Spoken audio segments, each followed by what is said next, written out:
ഇന്നിപ്പോൾ നിങ്ങളെല്ലാവരെയും ഇവിടെ വിളിച്ച് ഇങ്ങനൊരു പത്രസമ്മേളനം നടത്താനുള്ള സാഹചര്യം എന്താണെന്നുള്ളത് ഞാൻ പറയാതെ തന്നെ എല്ലാവർക്കും അറിയാം. കാരണം കഴിഞ്ഞ കുറച്ച് ദിവസങ്ങളായിട്ട് തന്നെ നിങ്ങൾ ഓരോരുത്തരും എൻ്റെ അടുത്ത് പലപ്പോഴായിട്ട് വിളിച്ച് ഈ ലോക്കറ്റുമായി ബന്ധപ്പെട്ടിട്ടുള്ള കാര്യങ്ങളെക്കുറിച്ച് അന്വേഷിച്ചുകൊണ്ടിരുന്നു.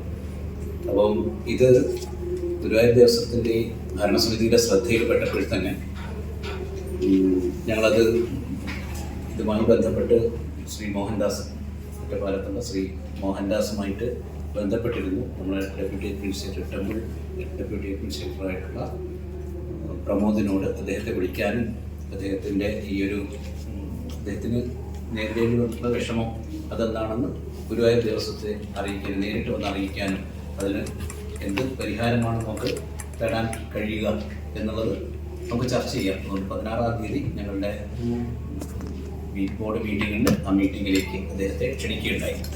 ഇന്നിപ്പോൾ രാവിലെ തന്നെ അദ്ദേഹം നമ്മളുടെ ക്ഷണം സ്വീകരിച്ചിവിടെ വരികയുണ്ടായി. 2024 മെയ് മാസം 13-ാം തീയതിയാണ് അദ്ദേഹം ഇവിടെ നമ്മുടെ വഴിപാട് കൗണ്ടറിൽ നിന്ന് 14,200 രൂപ അടച്ച് 2 ഗ്രാമിൻ്റെ ഒരു സ്വർണ്ണ ലോക്കറ്റ് വാങ്ങിച്ചു കൊണ്ടുപോയത്. കഴിഞ്ഞ ദിവസം എന്തോ സാമ്പത്തികമായിട്ടുള്ള പ്രയാസം നേരിട്ടപ്പോഴും ഇത് പണയം വെച്ച് കുറച്ച് പൈസ വാങ്ങിക്കാമെന്നുള്ള രീതിയിൽ അദ്ദേഹം അമ്പലപ്പാറ അർബൻ ബാങ്കിൻ്റെ ബ്രാഞ്ചിൽ പോയപ്പോൾ അവിടെ നിന്ന് ഇത് ശരിയായ സ്വർണ്ണമല്ല, അതുകൊണ്ട് ഇത് പണയം വെച്ചിട്ട് കാശ് തരാൻ പറ്റില്ല എന്ന് അദ്ദേഹത്തെ അറിയിച്ചു എന്നുള്ളതാണ് അദ്ദേഹത്തിന് വിഷമമുണ്ടാക്കിയിട്ടുള്ളൊരു സാഹചര്യം. അദ്ദേഹം ഒരു പത്രസമ്മേളനത്തിലൂടെ ഇത് ആൾക്കാരെ അറിയിക്കുകയും ഉണ്ടായി. അപ്പോഴും ചില പത്രക്കാരിവിടെ നമ്മളെ വിളിച്ച് ചോദിക്കുകയുണ്ടായി, ഇങ്ങനെയൊരു പത്രവാർത്ത കേൾക്കുന്നുണ്ട്, ഗുരുവായൂർ ദേവസ്വത്തു നിന്ന് വാങ്ങിച്ച സ്വർണ്ണ നാണയം അത് സ്വർണ്ണമല്ല, അതിന് മൂല്യമില്ലാത്തതാണ് എന്നുള്ളൊരു ഇത് കേൾക്കുന്നുണ്ട്. അപ്പം നമ്മൾ അങ്ങനെ വരാൻ സാധ്യതയില്ല. കാരണം കേന്ദ്ര ഗവൺമെൻറ്റിൻ്റെ ബോംബെയിലുള്ള മിൻറ്റിൽ നിന്നാണ് ഗുരുവായൂർ ദേവസ്വത്തിലെ ലോക്കറ്റുകളൊക്കെ അടിക്കുന്നത്. അല്ലാതെ ഏതെങ്കിലും കൊട്ടേഷനിലൂടെ ഏതെങ്കിലും ഒരു പ്രൈവറ്റ് ഏജൻസിയൊന്നും ഏൽപ്പിക്കുന്ന പതിവില്ല. അതുകൊണ്ട് തന്നെ എൻ്റെ ഒരു വിശ്വാസ്യത ഞങ്ങൾക്ക് നല്ല ബോധ്യമുണ്ട്. പക്ഷേ എങ്കിലും അദ്ദേഹത്തിൻ്റെ കാര്യങ്ങൾ പറയുവാനും ഈ ഒറിജിനൽ റെസീറ്റും അതുപോലെ ഈ ഉരുപ്പടിയുമായിട്ട് വന്നു കഴിഞ്ഞാൽ അതിനു വേണ്ട എല്ലാ സൗകര്യങ്ങളും സഹായവും ഞങ്ങൾ ചെയ്യാൻ തയ്യാറാണ് എന്ന് അറിയിച്ചിട്ടുണ്ട്. അങ്ങനെയാണ് ഇന്നിപ്പോൾ ഇവിടെ ഇന്ന് വന്നപ്പോഴാണ് ശ്രീ മോഹൻദാസ് പറയുന്നത്, ആദ്യത്തെ ദിവസം കാണിച്ച ആ ബാങ്കിൻ്റെ ഇതല്ല, വേറെ ചില ജ്വല്ലറികളിലും ഒക്കെ കൊണ്ടുപോയപ്പോഴും ഇത് സ്വർണ്ണമല്ല തങ്കമാണ് എന്ന് ചിലർ റിപ്പോർട്ട് ചെയ്തു എന്നാണ് മോഹൻദാസ് ഞങ്ങളോട് പറഞ്ഞത്. ശരിയാണ്. ഒരു കാര്യം, നമ്മുടെ നാട്ടിൽ പ്രചാരത്തിലുള്ള സ്വർണ്ണ ഉരുപ്പടികളിൽ ചിലത് 91.6 പ്യൂരിറ്റി ഉള്ളതും ചിലത് 99.6 പ്യൂരിറ്റി ഉള്ളതും ഉണ്ട്. ഗുരുവായൂർ ദേവസ്വത്തിലെ ലോക്കറ്റുകളൊക്കെ 99.6 പ്യൂരിറ്റിയുള്ള ഗോൾഡാണ് എന്നുള്ളതാണ്. അത് സ്വാഭാവികമായിട്ടും നമ്മുടെ നാട്ടിൽ പ്രചാരത്തിലുള്ള സ്വർണത്തോളം അതിന് തിളക്കം ചിലപ്പോൾ ഉണ്ടായി എന്ന് വരില്ല. അതിനകത്ത് ആഡ് ചെയ്യുന്ന ചിലപ്പോൾ ചെമ്പിൻ്റെയോ അല്ലെ വെള്ളിയുടെയോ ഒക്കെ ഇതിനനുസരിച്ച് മാറ്റം വരും. തീർച്ചയായിട്ടും ചിലപ്പം നമ്മുടെ അപ്രൈസർമാരിലും അവർ സ്ഥിരം കണ്ടുവരുന്നതിൽ നിന്ന് വ്യത്യസ്തമായിട്ടുള്ളൊരു ഉരുപ്പടിയാണ് ഈ കൊണ്ടുവന്നത്. അത് എത്രത്തോളം സത്യസന്ധമായിട്ടുള്ള സ്വർണ്ണമാണോ എന്നുള്ള ആശങ്ക ഉണ്ടാവാം. അതുകൊണ്ടായിരിക്കാം മതിയത്. അതുകൊണ്ടാണ് പിന്നീട് ഇത് ചില അപ്രൈസർമാർ അല്ല ഇത് കുറച്ചുകൂടി ക്വാളിറ്റി കൂടിയിട്ടുള്ള സ്വർണ്ണമാണ് എന്ന് അദ്ദേഹത്തെ ധരിപ്പിക്കുകയും ഉണ്ടായത്. എന്തായാലും ഇന്ന് ഇവിടെ വെച്ച് നമ്മുടെ ഗുരുവായൂർ ദേവസ്വത്തിലെ അപ്രൈസർ വെച്ച് നോക്കിയപ്പോഴും അത് സ്വർണ്ണം തന്നെയാണെന്നുള്ളത് ഇതായി. പക്ഷേ എങ്കിലും ശ്രീ മോഹൻദാസിനെ ഒന്നുകൂടി അത് ബോധ്യപ്പെടേണ്ടതുണ്ട് എന്നുള്ളതുകൊണ്ട് ഗുരുവായൂരിലെ തന്നെ ഒരു ജ്വല്ലറിയിൽ അനിൽ ജ്വല്ലറിയിൽ അവിടെ അപ്രൈസറെ കൊണ്ടുപോയി കാണിക്കുകയും അദ്ദേഹവും അത് സ്വർണ്ണം, ഞങ്ങളിത് സാധാരണ എന്ത് ചെയ്യുന്നുണ്ട്, ഇവിടെ എക്സ്ചേഞ്ച് പോലും കൊടുക്കാറുണ്ട് എന്നൊക്കെ അവരവിടുന്ന് പറയുകയുണ്ടായി.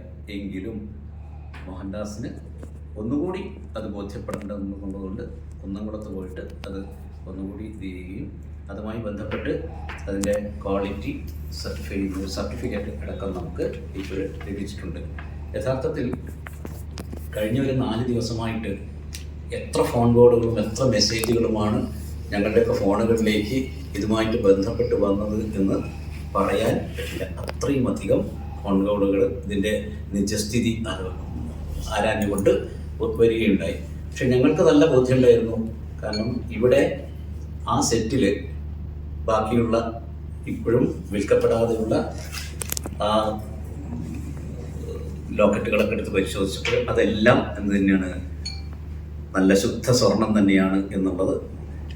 ഇതുവരെ ആരും അങ്ങനെ ഒരു പരാതി ഗുരുവായൂർ ദിവസത്തെ കുറിച്ച് ഉണ്ടാക്കി ചെയ്തില്ല. പക്ഷേ ഏറ്റവും നിർഭാഗ്യകരമായിട്ട് എനിക്ക് തോന്നിയിട്ടുള്ളത്, അപൂർവം ചില മാധ്യമ കാര്യങ്ങളും, സോഷ്യൽ മീഡിയക്കാരായിരിക്കാം അല്ലെങ്കിൽ ചില മാധ്യമക്കാരെങ്കിലും ഇതിൻ്റെ നിജസ്ഥിതിയൊക്കെ അറിയുന്നതിന് മുമ്പ് തന്നെ ഒരേ കത്തുന്നു എന്ന് കേൾക്കുമ്പോഴത്തേക്ക് കഴുക്കോല് വലിക്കാനും വാഴ വെട്ടാനും ഒക്കെ പുറപ്പെടുന്നത് പോലെ അത് ഗുരുവായൂർ ദിവസത്തെ അധിക്ഷേപിക്കാനും അപകീർത്തിപ്പെടുത്താനും ഉള്ള രീതിയിലുള്ള വാർത്തകൾ പ്രചരിപ്പിച്ചു എന്നുള്ളത് ഗുരുവായൂർ ദിവസത്തിന് അത്യന്തം വേദനാകരം. അതുകൊണ്ട് തന്നെ ഇതിൻ്റെ നിജസ്ഥിതി പുറത്തു കൊണ്ടുവരണം, സത്യം എന്താണെന്ന് എല്ലാവരും, വിശേഷിച്ചും ഗുരുവായൂരിലെ ഭക്തജനങ്ങൾ അറിയണമെന്നുള്ള ആ ഒരു നിർബന്ധം ഗുരുവായൂർ ദേവസ്വത്തിന് ഉണ്ടായിരുന്നു. ഇതിൻ്റെ നിജസ്ഥിതി ബോധ്യപ്പെടുത്തണം, അത് പുറത്തു കൊണ്ടുവരണം എന്നുള്ള രീതിയിൽ ഇന്നലെ ഞങ്ങൾ പോലീസിൽ ഒരു പരാതിയും കൊടുത്തിരുന്നു.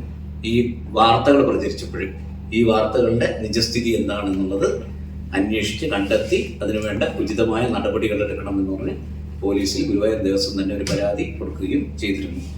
ഇപ്പോഴ് കാര്യങ്ങളൊക്കെ വളരെ ശുഭമായിട്ട് ഗുരുവായൂരപ്പൻ്റെ ഹിതം എന്താണെന്നും ഗുരുവായൂരപ്പൻ്റെ പേരിൽ അങ്ങനെ ഒരു തരത്തിലും ഒരു കളവും ഒരാൾക്കും ചെയ്യാൻ പറ്റില്ല എന്നും തെളിയിക്കുന്ന രീതിയിലാണ് ഇപ്പോഴിവിടെ കാര്യങ്ങൾ വന്നിട്ടുള്ളത്.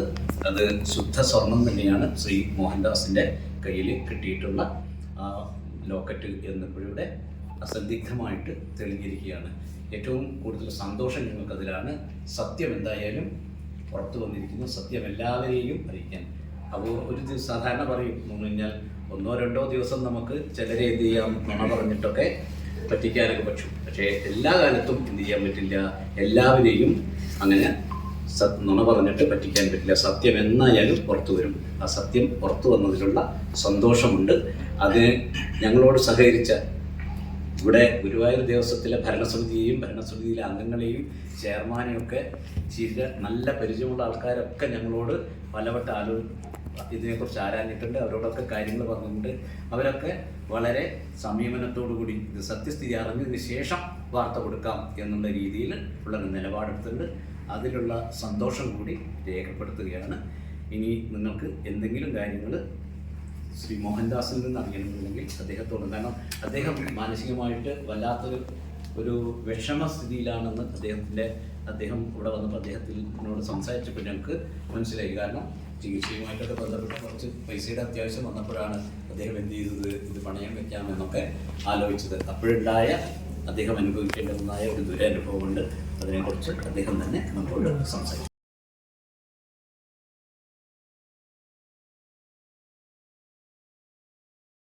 തൃശ്ശൂർക്കാരനും അംഗീകരിക്കണം, തിരുവനന്തപുരക്കാരനും അംഗീകരിക്കണം. ആ രീതിയിലുള്ള ഒരു സർട്ടിഫിക്കേഷനുള്ള ഒരു സ്ഥാപനത്തിലാണ് അദ്ദേഹത്തെ ബോധ്യപ്പെടുത്താൻ വേണ്ടിയിട്ടാണ്, അവിടെ അദ്ദേഹത്തിൻ്റെയും കൂടി അഭിപ്രായം അനുസരിച്ചാണ് നമ്മൾ കുന്നംകുളത്ത് പോയിട്ട് ഇത് ചെയ്തിട്ടുള്ളത്. അവിടെ നിന്നൊരു സർട്ടിഫിക്കറ്റാണ് ഇപ്പം നിങ്ങൾക്കിവിടെ കാണിച്ചു തരുന്നത്. ഇതിന് പാലക്കാട്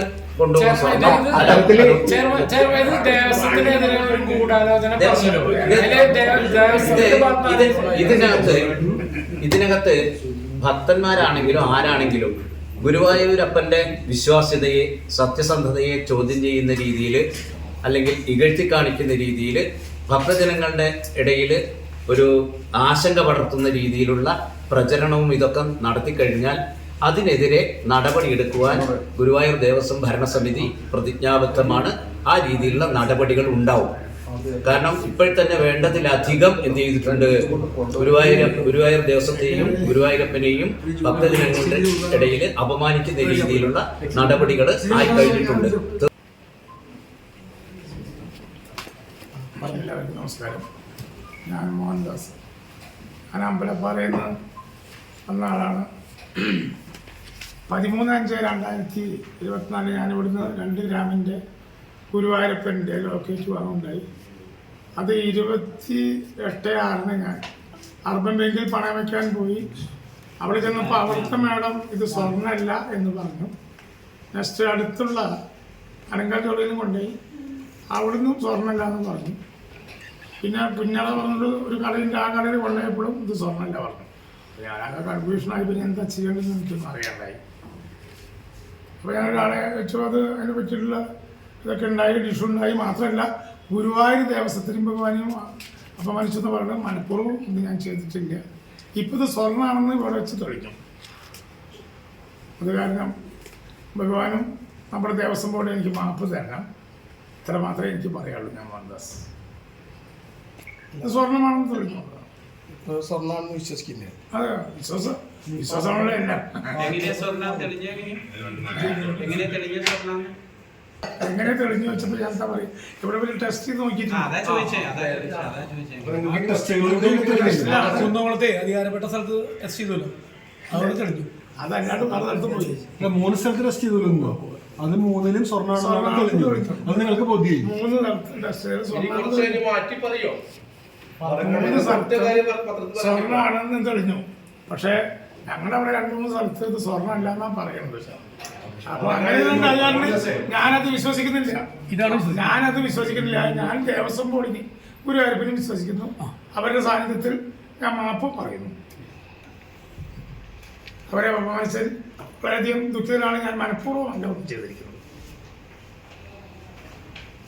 ഇതിന്റെ പിന്നിൽ വേറെ ആരെങ്കിലും സഹായിക്കാണ്ടായിരുന്നോ നിങ്ങളെ? അല്ല, ഈ പരാതിയൊക്കെ ഇങ്ങനെയൊക്കെ അതിലേക്ക് വേറെ ഒരാൾക്കാരെ പരാതി ചോദിച്ചു എനിക്കോളം പറഞ്ഞുകൊണ്ടാവില്ല. ഇപ്പൊ ഇങ്ങനെ പറയാൻ വേണ്ടിട്ട് ആരെങ്കിലും നിങ്ങളെ പ്രേരിപ്പിച്ചിട്ടുണ്ടോ? ഇല്ലില്ല. അയ്യോ, ആരും ഇല്ലേ. എന്നോട് ആരും പ്രേരിപ്പിച്ചില്ല. ഇവിടെ ഇപ്പൊ രാവിലെ വന്ന ഞാൻ ഭക്ഷണം പോലും കഴിച്ചില്ല എത്ര കാലമായിട്ട്. രാവിലെ വന്ന് തുടങ്ങിയപ്പോൾ അവരെ വിളിച്ചപ്പോൾ ഞാൻ വരുന്നില്ല. ഞാൻ കള്ളനാവും അല്ലെങ്കിൽ ഭൂഷാ സീറ്റ് ഞങ്ങൾ വരില്ല. അതിൻ്റെ കൂടെ ഒരു പോകുള്ളൂ. അതല്ലല്ലോ. അദ്ദേഹം ഇവിടുന്ന് ദേവസ്ഥത്തിൽ നിന്ന് വിളിച്ചു, ഞാൻ വന്നു. ഏതെങ്കിലും ദേവസ്ഥക്കാരെ വിളിച്ചാൽ ഞാൻ വരും. കാരണം എനിക്ക് അത്രയ്ക്ക് 10-60 വയസ്സായി. എനിക്കിപ്പോൾ ഈ സമയത്ത് പാലക്കാട് പോയി മാറ്റി പറയോ? പാലക്കാട്ടുകാർ പറയായിരിക്കും, ഞാൻ പറയില്ല. അവർ പറയായിരിക്കും. മറ്റേ 14,200 രൂപ കൊടുത്തിട്ട് പിന്നെ തല്ലോളം കത്തി എത്തിച്ചു.